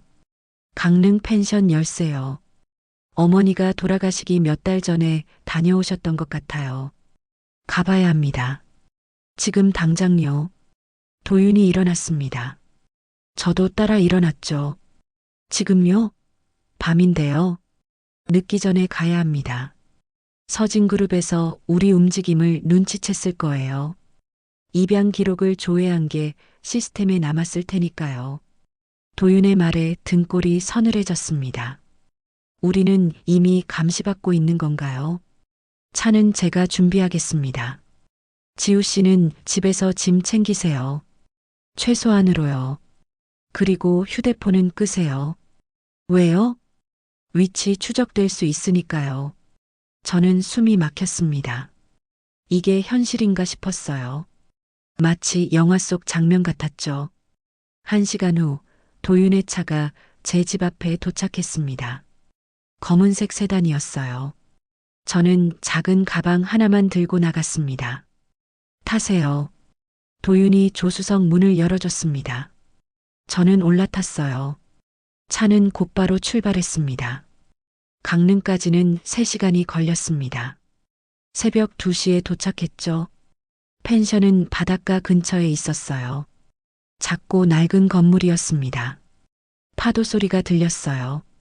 여기에요. 저는 열쇠로 문을 열었습니다. 안은 어두웠어요. 도윤이 불을 켰습니다. 작은 원룸이었습니다. 침대 하나, 책상 하나, 그리고 창문 너머로 보이는 바다. 어머니는 여기서 무엇을 하셨을까요? 지우 씨, 여기 봐요. 도윤이 책상을 가리켰습니다. 노트 한 권이 놓여 있었어요. 먼지가 쌓여 있었지만 분명 어머니 것이었습니다. 저는 조심스럽게 노트를 펼쳤습니다. 어머니의 필체였어요. 2022년 9월 1일. 오늘 이곳에 왔다. 마지막이 될 것 같다. 몸이 많이 안 좋다. 의사는 언제 쓰러질지 모른다고 했다. 어머니는 아셨던 거예요. 자신이 오래 살지 못할 거라는 걸요. 지우에게 미안하다. 좋은 엄마가 되어주지 못했다. 항상 슬픈 얼굴로 살았다. 하지만 지우야, 엄마는 너를 사랑했어. 평생을요. 눈물이 났습니다. 다음 장을 넘겼어요. 26년 전 나는 선택을 했다. 돈 때문에 내 아이를 팔았다. 동생을 살리기 위해서라고 합리화했지만 결국 변명일 뿐이었다. 나는 나쁜 엄마다. 하지만 그 아이가 어디선가 잘 살고 있기를 바란다. 행복하기를 바란다. 엄마가 너무 보고 싶다. 다음 페이지에는 다른 이야기가 있었습니다. 1998년 가을, 나는 한 소년을 만났다. 도윤이라는 아이였다. 고아였다. 그 아이를 볼 때마다 내가 버린 아들이 생각났다. 그래서 돌봐줬다. 속죄하는 마음으로. 하지만 임신하고 나서 연락을 끊었다. 그 아이에게 미안했다. 갑자기 사라져서 그 아이는 지금 어디서 뭘 하고 있을까? 잘 살고 있을까? 도윤이 제 뒤에서 노트를 함께 읽고 있었습니다. 그의 숨소리가 거칠어졌어요. 1999년 3월 15일. 오늘 간판 사고가 있었다. 한 여자가 죽었다. 나는 살았다. 하지만 내 아이는 빼앗겼다. 서진그룹 사람들이 가져갔다. 나는 감옥에 가기로 했다. 벌을 받아야 한다. 하지만 그날 밤 나는 도윤이를 봤다. 그 아이가 거기 있었다. 나를 보고 있었다. 미안해, 도윤아. 내가 보는 앞에서 그런 모습을 보여서. 도윤이 흐느꼈습니다. 저는 그의 손을 잡았어요. 다음 페이지를 넘겼습니다. 2005년. 출소했다. 지우를 만났다. 내 딸이 이렇게 컸다. 예쁘다. 하지만 나를 보는 눈빛이 차갑다. 당연하다. 나는 엄마 자격이 없으니까. 지우야, 엄마는 너를 사랑한다. 비록 잘 표현하지 못했지만 언젠가는 이해해주겠지. 엄마도 최선을 다했다는 걸. 마지막 페이지에는 이렇게 적혀 있었습니다. 2022년 9월 30일. 한민수한테 전화가 왔다. 입 닥치고 살라고 했다. 아들 이야기를 하지 말라고. 안 그러면 지우까지 다치게 하겠다고. 나는 이제 지쳤다. 평생을 비밀을 안고 살았다. 이제 그만하고 싶다. 하지만 지우 때문에 참아야 한다. 지우만은 지켜야 한다. 지우야, 만약 이 노트를 읽게 된다면 엄마를 용서해줘. 그리고 내 오빠를 찾아줘. 서준호. 그 아이 이름이야. 서진그룹 회장 아들로 살고 있을 거야. 그 아이에게 말해줘. 엄마가 사랑했다고. 버린 게 아니라고. 미안하다고. 그리고 도윤이라는 아이를 만나거든 엄마 대신 미안하다고 전해줘. 갑자기 사라져서 미안하다고. 너희 둘이 만나면 좋겠다. 엄마가 사랑했던 두 아이니까. 노트가 끝났습니다. 저는 울고 있었어요. 도윤도 울고 있었죠. 어머니는 우리 둘 다 기억하고 계셨네요. 제가 떨리는 목소리로 말했습니다. 도윤이 고개를 끄덕였어요. 네. 선생님은 평생 우리를 생각하며 사셨어요. 도윤이 창문 쪽으로 걸어갔습니다. 밖에는 파도가 치고 있었어요. 지우 씨, 이제 제가 갚을 차례입니다. 뭐요? 윤희정 선생님께서 제게 주신 것들을요. 저는 선생님 덕분에 살았습니다. 이제 선생님의 억울함을 풀어드려야죠. 도윤이 저를 봤습니다. 서준호 씨를 만납시다. 함께요. 저는 고개를 끄덕였습니다. 이제 더 이상 두렵지 않았어요. 도윤이 함께 있었으니까요. 일주일 후 우리는 서준호를 만났습니다. 서진그룹 본사 앞 카페에서였죠. 도윤이 약속을 잡았어요. 투자 상담이라는 명목으로요. 서준호는 잘생긴 남자였습니다. 26세. 정장을 입고 있었고 자신감 넘쳤어요. 하지만 눈빛은 어딘가 외로워 보였습니다. 강도윤 회장님 만나서 반갑습니다. 투자건으로 연락하셨다고요? 아닙니다. 도윤이 단도직입적으로 말했습니다. 서준호 씨, 당신의 진짜 어머니에 대해 이야기하러 왔습니다. 서준호의 얼굴이 굳었습니다. 무슨 말씀이신지. 당신은 1999년 3월 20일 성심고아원에서 서재혁 회장 부부에게 입양됐습니다. 생모는 윤희정. 대리모 계약으로 당신을 낳았죠. 서준호가 벌떡 일어났습니다. 어떻게 그걸 알고 계셨군요. 도윤이 조용히 말했습니다. 서준호는 다시 앉았어요. 손이 떨리고 있었습니다. 3년 전에 알았습니다. 한민수 이사가 죽기 전에 고백했어요. 제가 입양하라는 걸, 대리모에게서 태어났다는 걸. 서준호의 목소리가 떨렸습니다. 그때부터 저는 생모를 찾았습니다. 하지만 이미 돌아가셨더군요. 윤희정. 2년 전에 사망. 저는 늦었어요. 늦지 않았습니다. 제가 말했습니다. 서준호가 저를 봤어요. 전 윤지우예요. 윤희정의 딸이에요. 그러니까 당신 동생이죠. 서준호의 눈이 커졌습니다. 그리고 눈물이 고였어요. 동생이라고요? 네. 어머니가 당신을 평생 그리워하셨어요. 이걸 드리려고 왔어요. 저는 어머니의 노트를 건넸습니다. 서준호는 떨리는 손으로 받아들었어요. 그리고 읽기 시작했죠. 한참을 읽더니 서준호가 울었습니다. 소리내어 울었어요. 카페 안 사람들이 쳐다봤지만 신경 쓰지 않았습니다. 어머니가 저를 사랑하셨다고요? 네. 평생을요. 제가 대답했습니다. 서준호가 저를 안았어요. 저도 그를 안았죠. 처음 만난 오빠였지만 낯설지 않았습니다. 지우야, 동생이라고 불러도 돼요? 물론이죠, 오빠. 우리는 한참을 그렇게 안고 있었습니다. 도윤이 조용히 지켜보고 있었어요. 서준호가 저에게 말했습니다. 서진그룹을 무너뜨릴 거예요. 아버지가 저지른 일을 세상에 알릴 겁니다. 어머니의 억울함을 풀어드려야죠.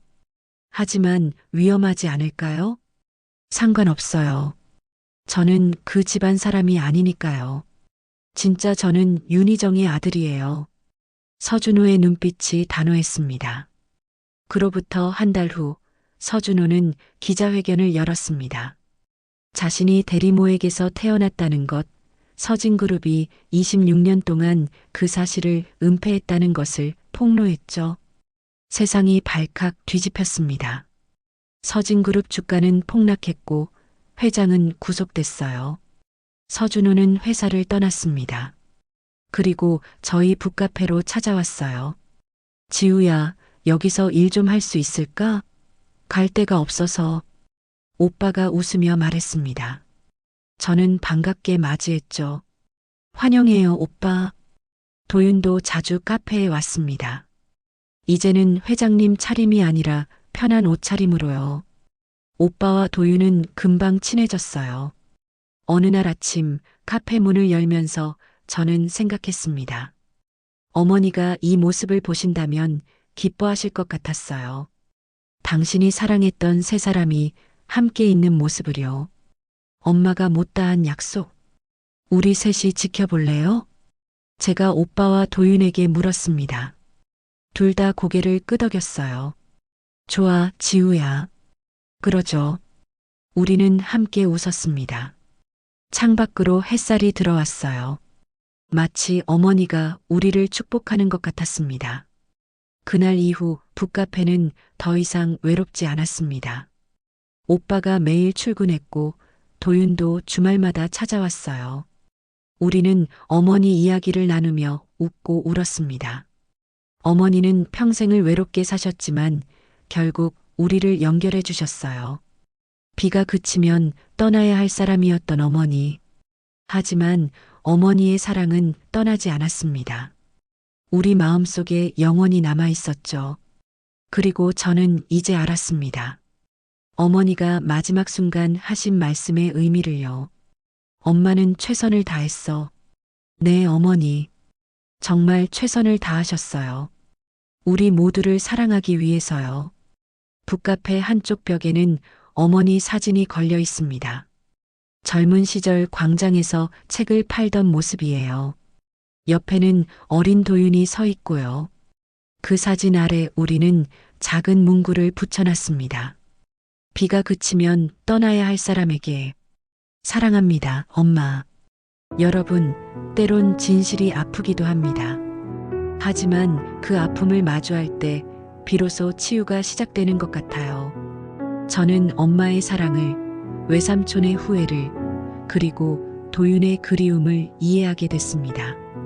여러분도 누군가를 용서하지 못하고 계신가요? 아니면 용서받지 못했다고 생각하시나요?